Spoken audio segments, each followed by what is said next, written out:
y trabajamos en español.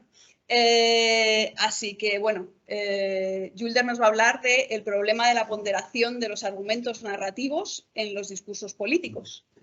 Sí. Y, bueno, adelante, ya te iré mencionando. Bien, buenas tardes. Estoy muy complacido de estar aquí. No puedo decirles cuánto porque tengo muy poco tiempo, entonces voy a leer este texto, ¿sí? De esta flecha cambio de diapositiva, ¿verdad? Sí, por acá. Si tú puedes. ¿O no? No, parece que no. Parece que con el... Ahí, es mejor ahí. Ok, listo. Y ahí lo hago. Pero se puede o no. Sí. Ahora sí. Y ahora Parece lo que... que... Okay. Ok, listo, gracias.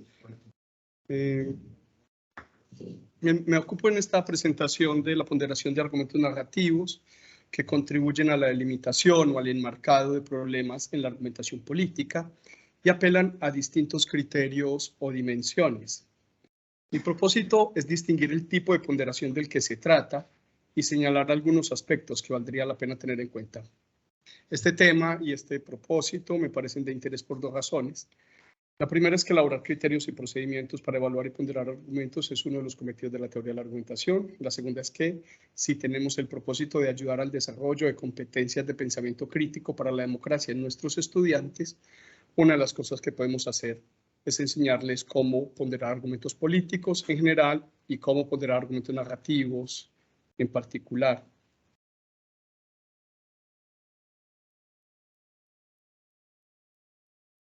Para ganar un poco en precisión, conviene añadir que hoy no me interesa la ponderación de argumentos narrativos en cualquier fase o momento lógico de la argumentación política, sino en la fase de la delimitación del problema político al cual responde la posición del agente político. Las teorías dialécticas, como se sabe, suelen distinguir fases o momentos lógicos de las discusiones argumentativas. Esta diapositiva es un ejemplo. No obstante, desde un punto de vista retórico, no es difícil reconocer que la determinación de la naturaleza del problema es una tarea argumentativa previa a la adopción de una posición o de un punto de vista en un desacuerdo. Ahora bien, los argumentos narrativos son una de las clases más adecuadas a la determinación del problema de una argumentación política. Para entender por qué es eso así, conviene tener en cuenta tres cosas. La primera, que un problema es una situación contraria a los valores de un agente o una situación que obstaculiza sus fines. Por brevedad, en adelante me referiré solo a su condición de obstáculos. La segunda, que la narración no es un esquema de argumentación, sino un modo de expresión de un argumento que puede corresponder a uno de varios esquemas de argumentación. Y la tercera, que uno de los esquemas de argumentación a los cuales se puede vincular la narración es el que va de fines a medios, que en la argumentación política es el esquema más directamente vinculado a la posición. En efecto, una narración puede servir a diferentes esquemas de argumentación. Por ejemplo, puede promover una emoción en el auditorio para justificar una posición, puede servir para establecer una analogía entre un caso ficticio o real y una situación actual, de tal manera que se justifique una posición. Puede también emplearse para ejemplificar un tipo de situación en el que cierta clase de posiciones son razonables, y este último es el uso que hoy me interesa. Puede ofrecerse para determinar la naturaleza de un problema, el obstáculo a un fin o lo que frustra la realización de un valor, con respecto al cual es necesario tomar una posición. Como dice Van der Hoeven en la compilación Narrative Arguments, que en esto sigue una serie de estudios que se remontan a Todorov y a Prop, muchas narraciones siguen un esquema narrativo en el que se distinguen 5 momentos. 1, un estado de preparación o de equilibrio relativo. 2, un estado de disrupción de ese equilibrio. 3, un estado de reconocimiento de la necesidad de hacer algo para restablecer el equilibrio perdido. 4, un estado en el que se realizan intentos por responder adecuadamente a la disrupción y restablecer el equilibrio perdido. Y 5, un estado en el que se establece el resultado de esos intentos.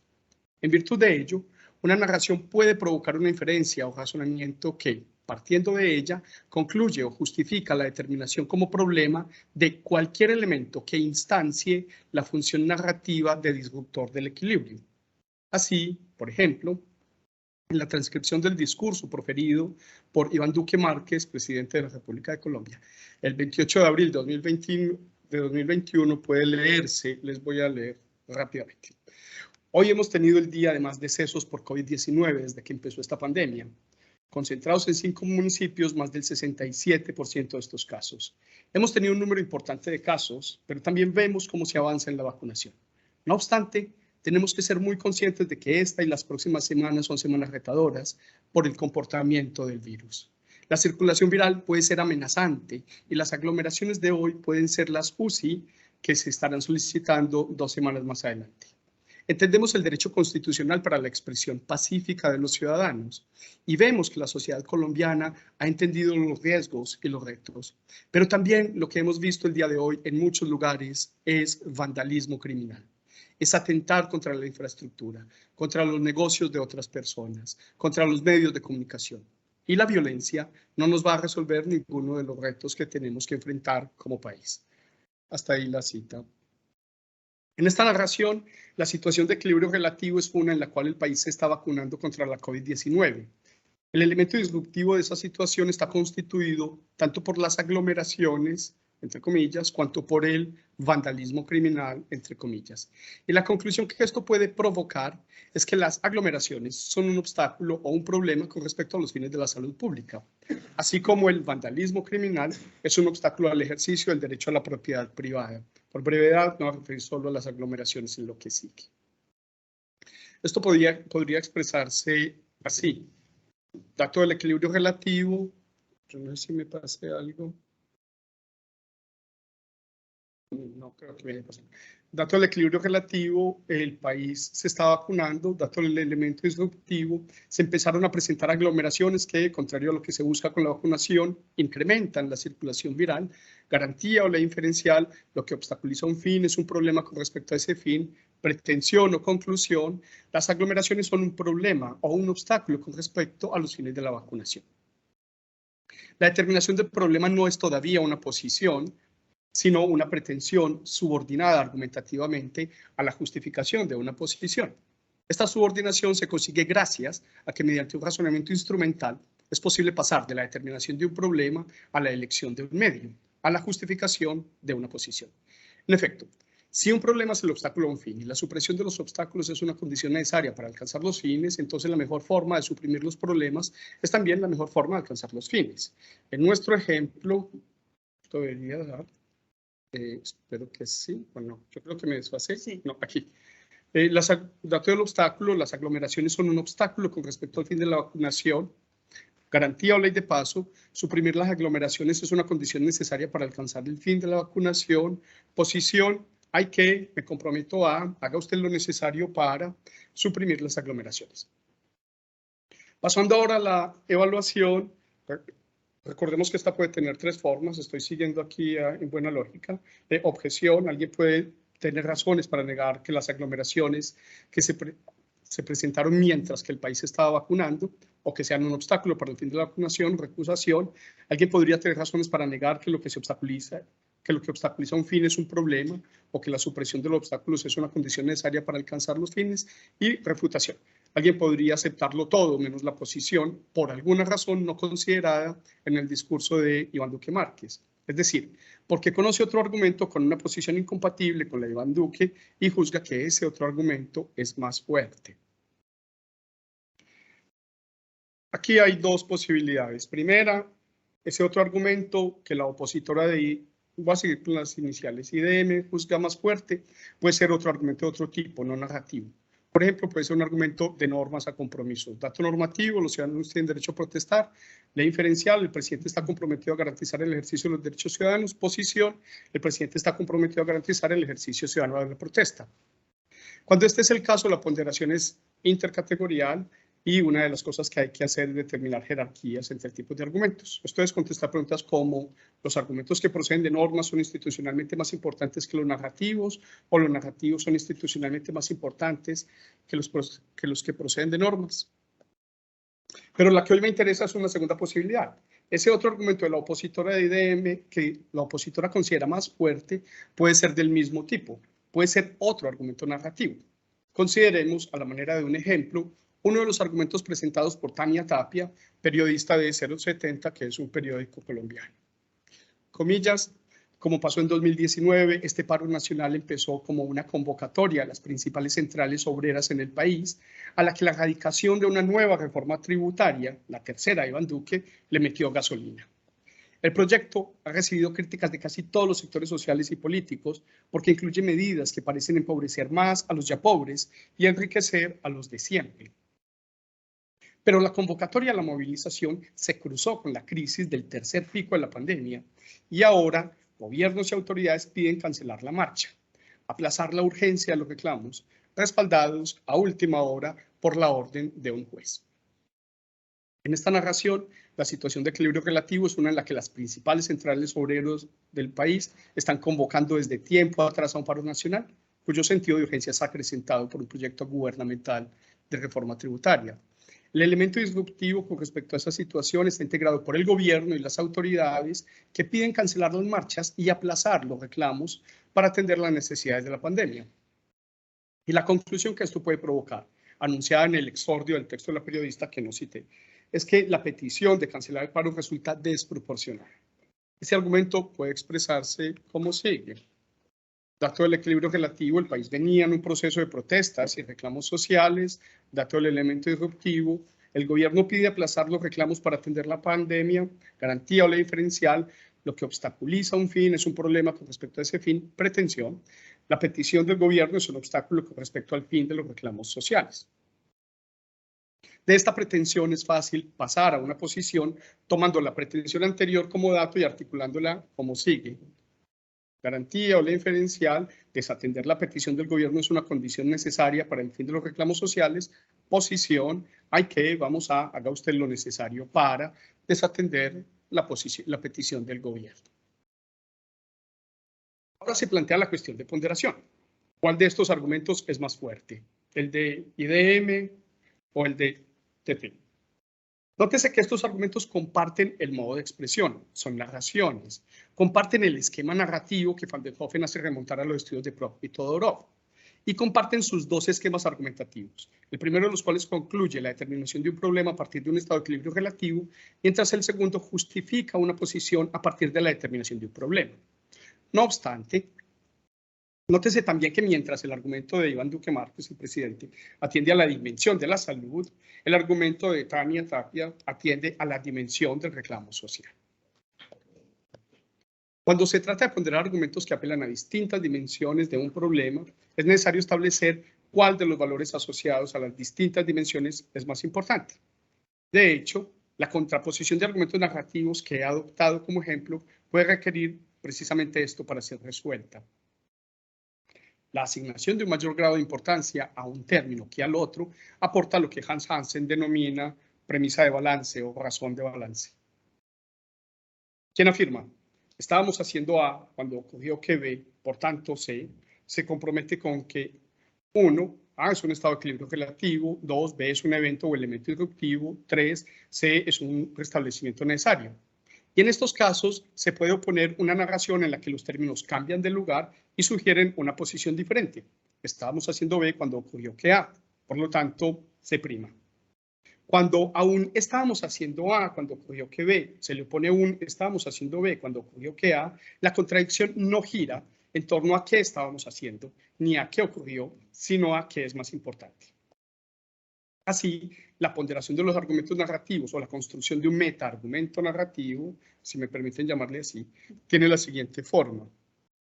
Primer argumento narrativo, la ocurrencia de B en el curso de A es una razón para C. Segundo argumento narrativo, la ocurrencia de A en el curso de B es una razón para C', razón de balance. A es más importante que B, o al contrario, B es más importante que A. Posición, C es más razonable que C', o al contrario, C' más que C. Una ponderación como esta será razonable solo si es posible justificar su razón de balance, la asignación de un mayor grado de importancia a un valor que a otro. También aquí hay dos posibilidades. O bien hay un objeto de acuerdo en la comunidad a propósito de cuál de estos valores es más importante y la razón de balance puede justificarse citando ese acuerdo.